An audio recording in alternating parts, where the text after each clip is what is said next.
Për porosit të produkteve nga Temu dhe dyqanet e ngjashme online me vlerë prej 1000 denarësh, së shpejti do të paguani plus 180 denar ose 3 euro më shumë. Do të paguhet 18% tati me vlerës së shtuar për porosit nga jashtë që janë në 22 euro, të cilat deri tani ishin të përjashtuara. Kjo do të thotë shtrejtime për të gjitha produktet që deri tani nuk tatoheshin. Qeveria ka dorëzuar propozim në kuvend për ndryshim të ligjit për tatim mbi vlerën e shtuar. Për ekspertët, ndryshimet janë të mira për të mbrojtur kompanitë vendase. Sepak se dobri, se so namera da se stopirat nezakonite koji se случуваат. Но да се разбереме дека јас не сум против либерализација на економијата, поради тоа што граѓаните можат да купуваат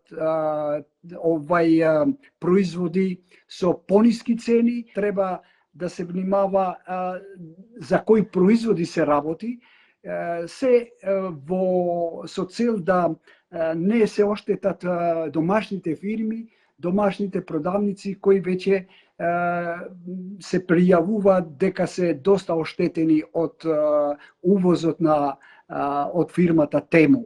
Taksa nuk do të paguhet për paketë dërguar si dhuratë, por me kusht që të mos kushtoj më shumë se 22 euro dhe të mos jetë alkool, parfum ose cigare. Sipas Ministrisë së Financave, ndryshimet ligjore kanë për qëllim mbështetjen e ekonomisë vendase dhe kompanive.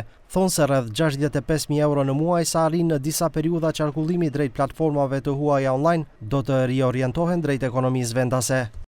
Këto mjete do të kontribuojnë për zhvillimin e kompanive lokale, hapjen e vendeve të reja të punës dhe pagimin e pagave më të larta për të punësuarit.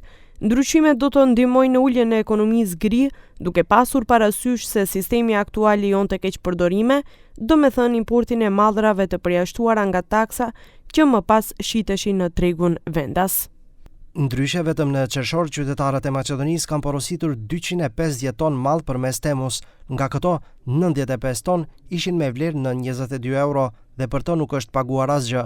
Për mallrat e mbetura, shteti ka rkëtuar mbi 680.000 euro detyrime. Transaksionet totale online të qytetarëve në gjysmën e parë të këtij viti janë rritur për 34 presje 3% dhe arrin 456 presje 3 milion euro. Importi nga Kina deri në gusht të këtij viti është rritur për 15 presje 7%, ose në vend ka hyrë mall kinez me vlerë rreth 800 milion euro. Sipas praktikës aktuale për dërgesa deri në 22 euro, nuk paguhen detyrime. Nga 22 deri në 45 euro paguhet vetëm TVSH dhe mbi 45 euro llogariten edhe dogana dhe TVSH.